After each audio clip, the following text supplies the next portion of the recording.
Do I think that VeChain is cooking?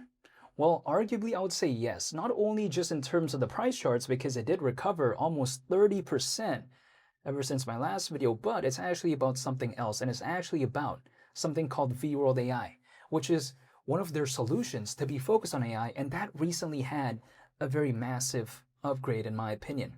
Even though some people may not think it's that massive, I think it's actually very crucial, and it kind of showcases that they might hypothetically be cooking in that sense. I'll talk about that in today's video, and I'll talk about the price of VET very soon, which is VeChain's primary native token. But I first want to clarify, I'm not telling anyone to do anything. It's just my perspective, and nothing I say is financial advice. However, let's take a look at this real quick. Again, VWorld AI, which is powered by Agent Suite, recently made a post saying how your agent can now be discovered in 8 languages. Why does this even matter? Well, it's because we have to take a look at the core principle of how VeChain is kind of trying to tackle the space of AI. Because I'm just going to give a background story first when it comes to this to better understand this, basically, in my opinion.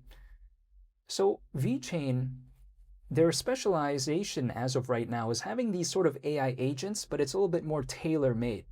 Let me give an example.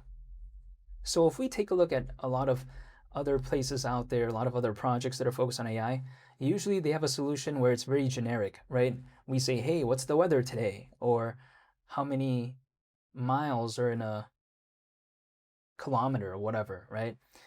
And then it gives an answer, but it's very generic.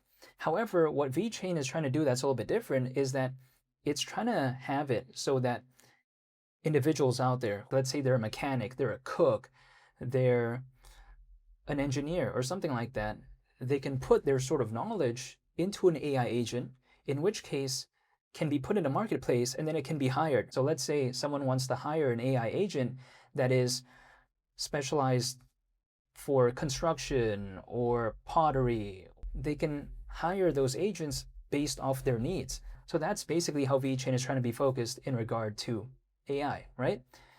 Now that we got that out of the way, we have to consider VWorld AI recently said your agent can now be discovered in 8 languages. So of course this matters a lot because naturally, if more of these AI agents are actually being hired by individuals, enterprises, or whatever, it would of course be a good thing when it comes to the case of VeChain, right?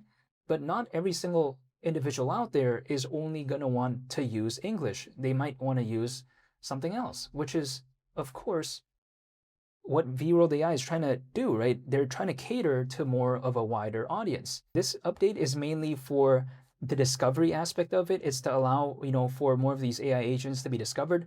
But what it doesn't necessarily do is that it doesn't have like a perfect translation if you chat with it. Like basically, it's not a 100% perfect translation in the use, but what it does is that it has this translation vibe where it's easier for people to find it, if that kind of makes sense. It's like, let's say I'm walking in a street, right?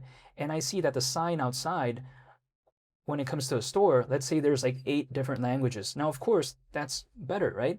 But it doesn't necessarily mean that every single person who works at that store understands all 8 different languages. So this is kind of what's happening right here. This is a small step towards the translation aspect of it, but it's not like a 100% solution like that. Not necessarily. Again, right, this is the equivalent of a store having the sign outside have 8 different languages, or be in 8 different languages, I should say, but it doesn't necessarily mean that everything inside, like let's say the employees of the store, doesn't necessarily mean that they're going to know all 8 different languages fluently. So it's kind of no different when it comes to this. And for instance, these languages do include, in the case of like English, Spanish, German, Italian, French, Japanese, and as well as some others. So yeah, I think it's pretty cool when it comes to what I've seen so far. However, besides that point though, let's take a look at how VET in the past 24 hours has recovered almost 30%. Now, this right here, I think highlights to me that I'll never be able to know when the market's going to recover or when any project is going to recover, for a matter of fact. And I don't think this happened because of the recent update in regard to VWorld AI. I don't think so. I think it's just because VeChain has been down for quite a while. Keep in mind, in my last video, the market cap when it comes to VET was around 480 million approximately, right? Right now, it's over 600 million, like around 620 million. This is the thing. People like to say, well, why did this happen? I think even though we're not in an altcoin season, sometimes things are just a little bit too low. In which case, if it's a little bit too low, sometimes the recovery, we see it being quite rapid. Now, why would I think that around a 480 million market cap, even though we don't really know if that's the bottom for this cycle, even though, again, there's no way to tell, but I'm just saying, why is that historically quite low? Well, it's because we have to consider back in December of 2024, the market cap when it comes to VET was over 5 billion. And the all-time high market cap when it comes to VET is almost 14 billion. So of course, naturally, around a 480 million market cap, which is nearly 30 times away from its peak, arguably I would say that's quite low, right, historically. So yeah, seeing this recovery, I'm happy to see it, but I wouldn't find it too surprising considering just how low VET is. Now people like to say, well, could it go any lower? Who knows? Some people are still kind of skeptical, like, is this going to be a prolonged run or not?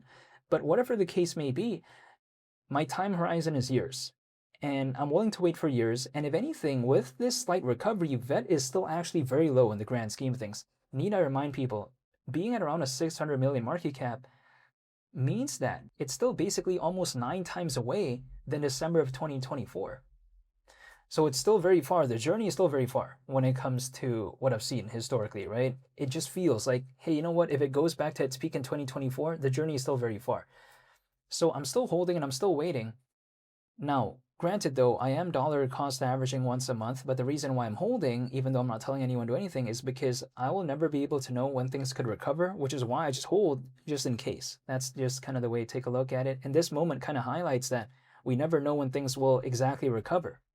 So that's why I've been holding this entire time, which, again, I'm not telling anyone to do anything, but I'm just describing what I'm doing. And again, VET is still historically very low compared to where it once was.